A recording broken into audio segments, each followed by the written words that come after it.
Welcome to Epg Pathasala. I am Ramabramam.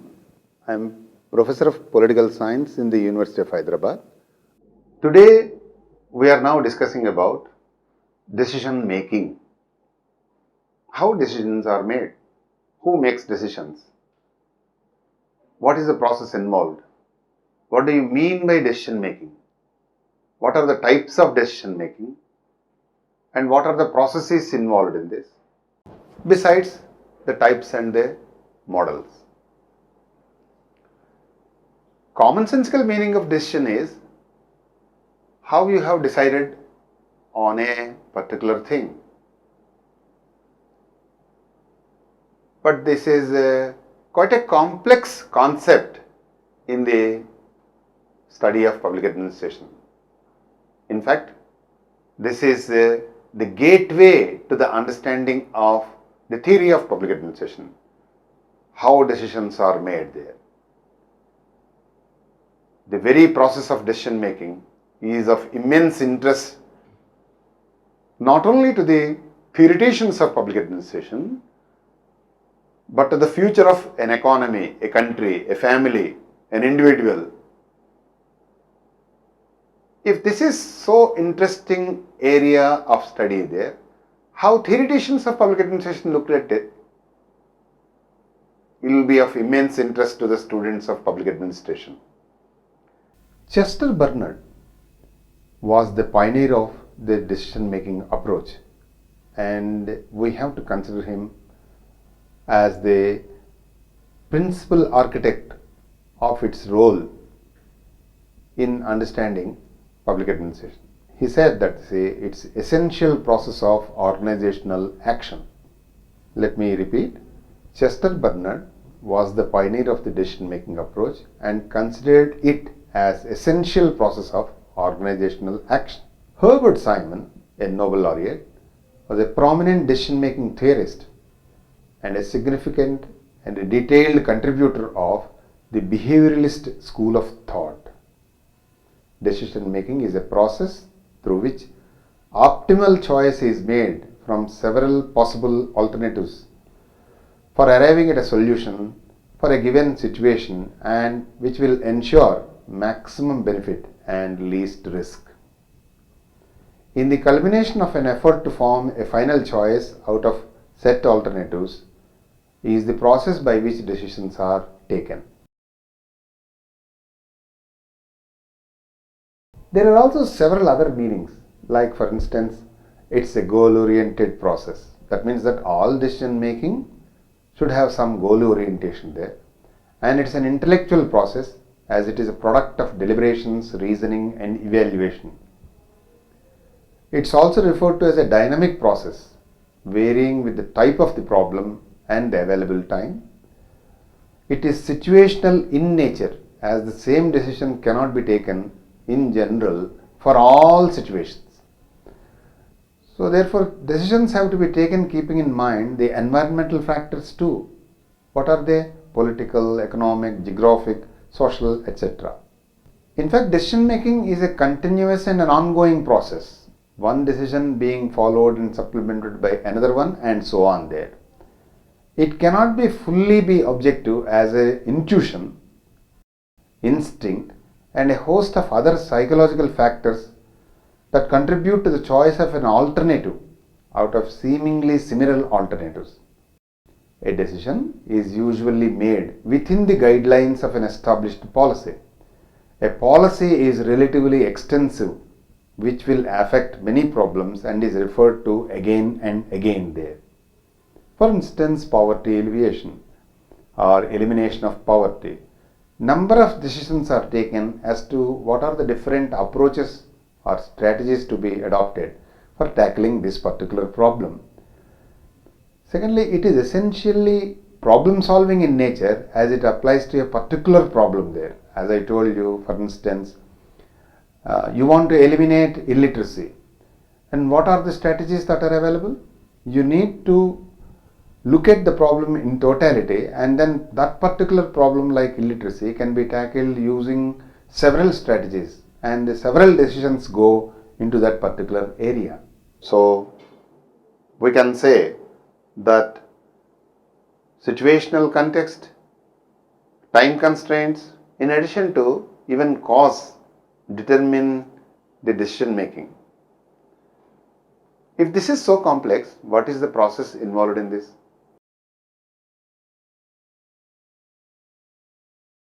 First of all, you should define the problem. Suppose I am saying that government is committed for elimination of poverty. First of all, we need to define the problem, like what constitutes poverty or how poverty can be understood. Is it from the nutrition point of view? Is it from the purchasing power point of view? Or which kind of aspect you are having in mind? So define the problem there and analyze the problem, like how poverty leads to implications on school going children, nutrition status, women's health, etc., etc. And accordingly gather relevant information, the third step. The first two are defining, next analyzing, then gathering relevant information. How many are below the poverty line, for instance? How many are above the poverty line? Then developing alternative solutions there. What is the best way to tackle poverty there? Is it through creating employment like Mahatma Gandhi National Rural Employment Guarantee Program? Or is it subsidizing, say for instance, rice, increasing the purchasing power of the poor people by creating employment and by reducing the cost of the rice for especially those who are below the poverty line? So differing or developing alternative solutions is the next step there. And now select the best solution under the circumstances. What are the circumstances under which we need to give subsidy or withdraw subsidy or give limit subsidy to particular segment of population or segments of population, excluding others. So, there are different ways. And then deciding on action. What should be the action approach? Say in 150 days, can you organize a program there? Like deciding on course of action there. In this regard, Simon, the best known work of Simon, as you are well aware, for his analysis and model of decision making refers to three consequential steps in the process of decision making. Number one is the intelligence activity. Number two is the design activity. Number three is the choice activity. Of course, we should note here that in one of his later writings in association with James Marsh, he added a fourth step called follow-up activity involving implementation of the decisions there. Let us now look at the types of the decision making there. Primarily, we are concerned with administrative decisions.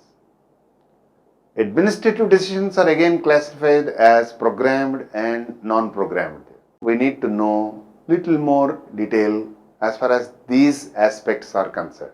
Decisions are programmed to the extent that they are routine and repetitive, so that a definite procedure has been worked out for handling them and they don't have to be treated de novo each time they occur. I may give you a very elementary example what the government does in areas like declaration of holidays. Every year you will be preparing a list of holidays there. The decision to announce it on a particular day was taken much before. Therefore, as a programmed activity, the decision gets done in such a simple way there. It's also a decision by president whether we need to give holiday to X festival or Y festival is more guided by president than by other consideration as such there. And such decisions which could be seen having repetitive components and where examples are present and somewhat of routine nature with fixed variables. These kinds of decisions are suitable to be delegated to lower levels of organization. There are non-programmed decisions like such decisions which are novel, unstructured, unique and non-repetitive in nature, having a new environment and variables there. The immediate example that I can quote to you is decision taken by governments across the country, sometimes like loan waiver.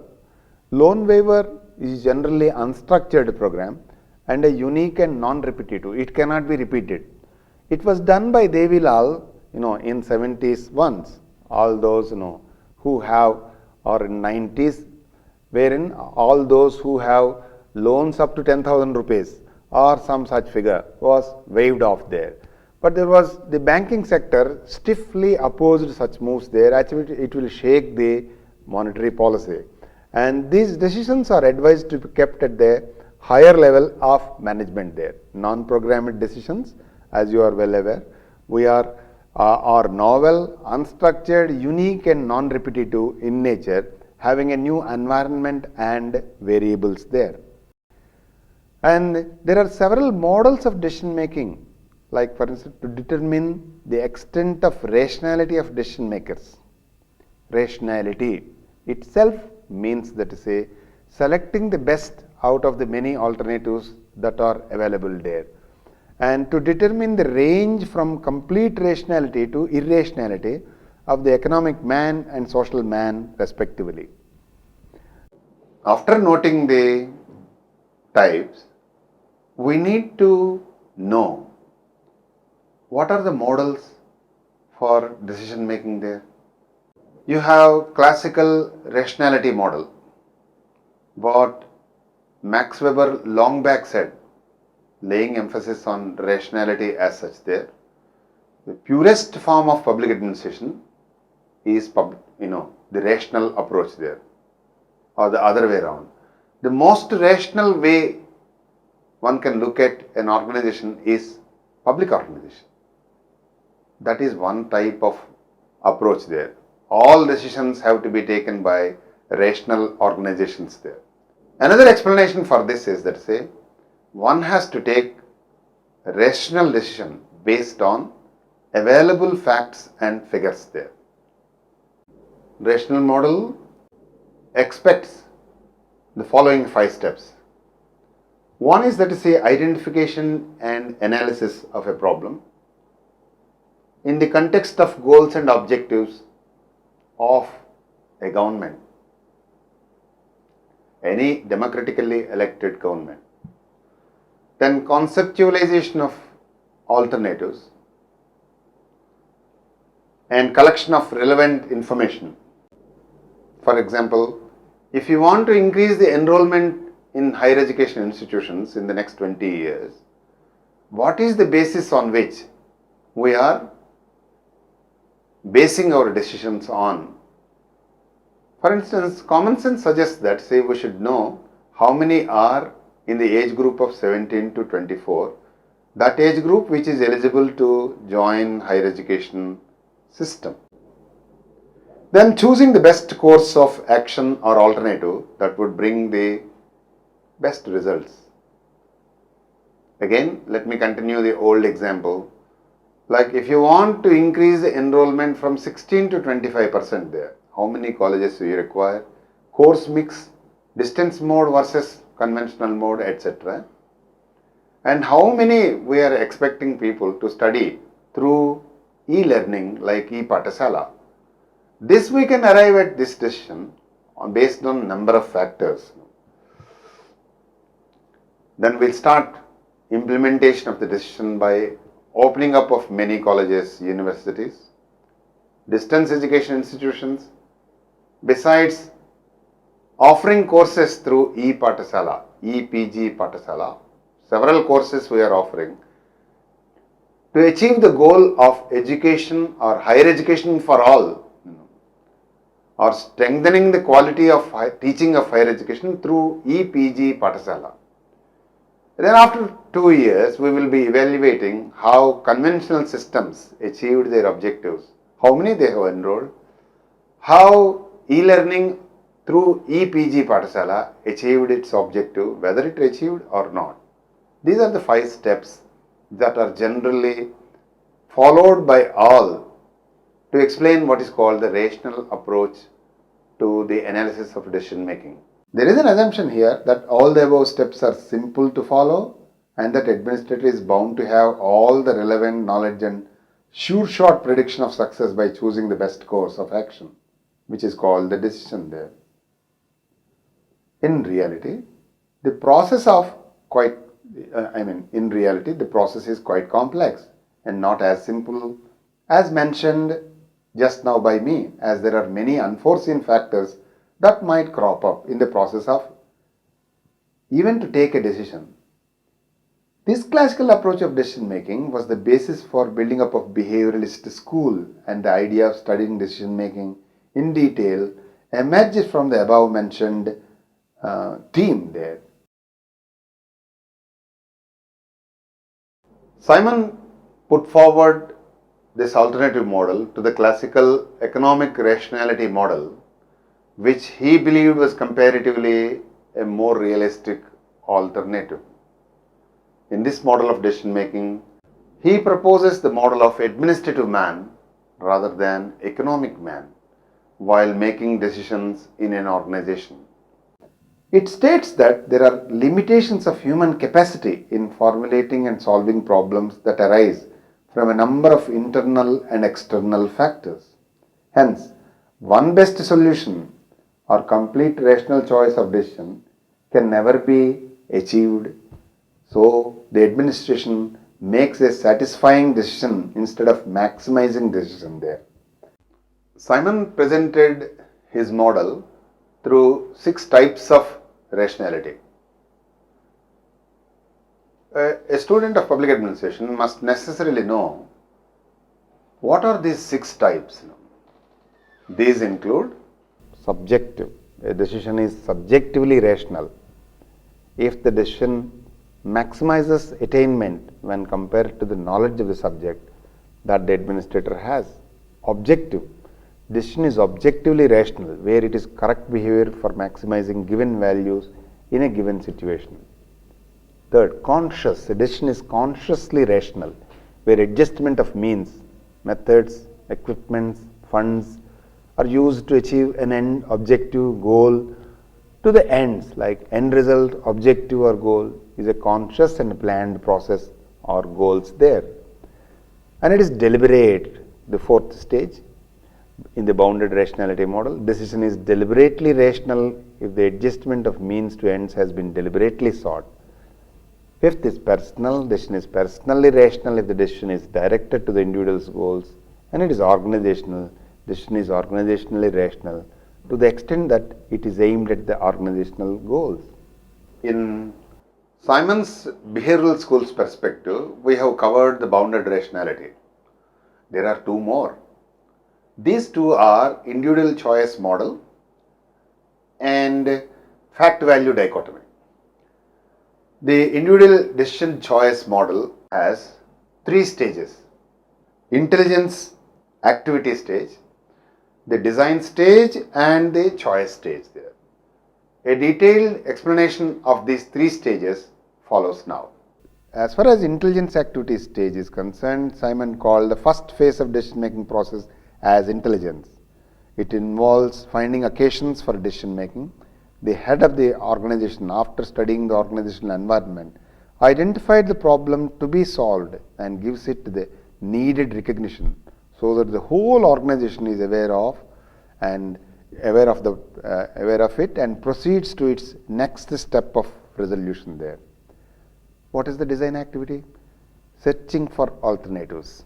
Once a problem is identified, like for instance, why the children are not going to the school, the head of organization begins search for possible and suitable courses or strategies or alternatives of action that could help resolve the issue in the best possible manner, leading to positive and beneficial results for the organization and for those who look for some kind of a solution. We go through the merits and demerits of each of these alternatives, like diet schools, like EP schools, alternative schools, and goes through the merits and demerits of each of these alternatives and how they would work with regard to the issue and how we can expect the results there. What is bounded rationality model then? This is choice activity. Once the alternatives have been developed, the administration proceeds to the choice activity stage, which critically evaluates different consequences. After the above mentioned stages are completed, the decision is taken which seems most appropriate and can fulfill objectives of the organization there. The stage requires certain skills like judgment, creativity, quantitative analysis, and experience in the decision making process. Let me tell you, the choice activity stage really calls for skill like judgment among different alternatives, a kind of a creativity. I was telling you why children are not going to the school. Apart from devising new curriculum there must be a kind of a creative approach to the design of the syllabus itself, and again quantitative analysis and experience in the decision making process. As I told you earlier, after the bounded rationality model and the individual choice decision making model, the last aspect in the behavioral approach to decision making model of Herbert Simon is fact value dichotomy. Simon in his writings stated that every decision comprises of a logical combination of fact and value.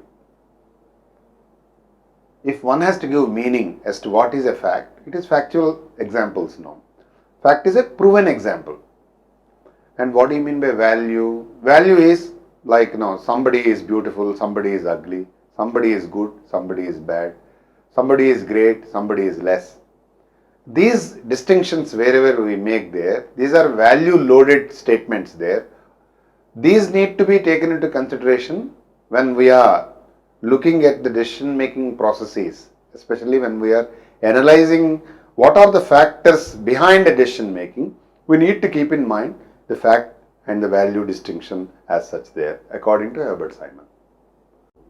As we have noted, Simon's three approaches to the decision making model under the behavioral school, like the fact value, the individual choice, and the bounded rationality model. There are also others who have contributed for understanding of decision making model.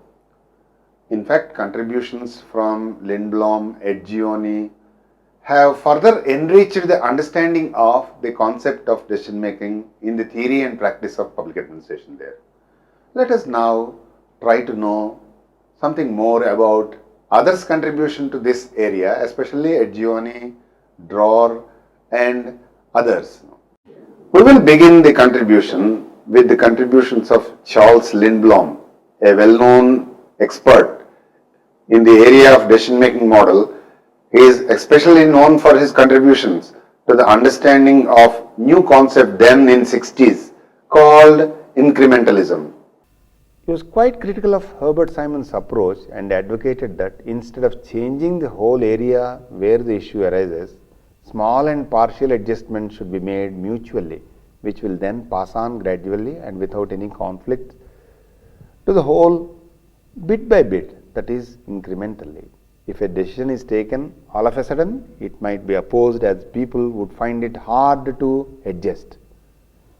He calls it in his paper art of muddling through, that instead of rationalism, approach of incrementalism is the best way, since a public policy is mostly a continuation of previous policy or a better version of it and bears a strong resemblance to its predecessor, and so little by little changes are required since the base more or less is the same.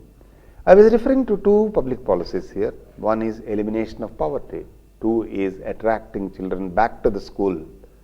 In these two, policymakers tried to put in place such decisions which will incrementally improve the implementation process there.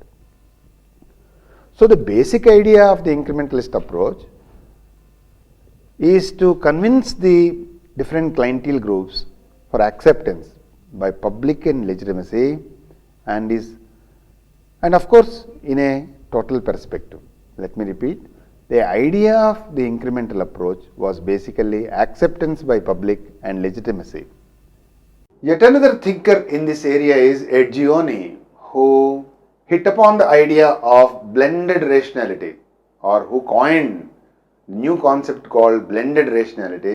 And the model that he proposed in this is mixed scanning model of decision making. While supporting Lindblom's incrementalist theory, He broadly did not agree with him on the rationality aspect of it. He was of the view that in the beginning of the whole problem area, we need to see broadly, and then later on focus may be made for detailed scrutiny of these smaller areas requiring urgent attention, because unless the whole area is taken into a perspective, we cannot possibly arrive at a solution that can be implemented in various steps there. When it comes to Dror's optimum model of decision making or optimal model, Dror first of all criticized Lindblom's approach, as he felt that partial change as a solution to a problem is not possible, as the inertia of the previous problem or the bigger problem will still persist and eat up with small and significant changes. He suggested a combination of rational factors as well as extra rational factors and linked with the decision making situation. He suggested a qualitative approach and through a feedback mechanism. He was also in support of studying decision making as a subject of social science and making it interdisciplinary, where knowledge and techniques from other social sciences can be mixed and applied to decision making to broaden its scope and achieve maximum results. So, this discussion comes to close with the following observations there. That what is the decision making and what it means to the governments and to the general public, how decisions are made, and what are the processes involved in decision making, and the types of decision making, the models of decision making, emerging models that deserve the attention of students of public administration, the debates in this, the criticism of each model there. And we will be closing this discussion with one observation, that all decisions are subject to number of political, social and cultural context in addition to historical context there. There is a vast bearing of these aspects on the entire decision making model as such there. For more information and for greater clarity, you are advised to consult our e-text and also refer to the web resources that are available extensively on this topic there. Decision making is not a static topic. It's a continuous and a dynamic topic where more and more literature is emerging in this area. What we have given is only an illustration of some of the important models, but other models also deserve your attention there. Thank you.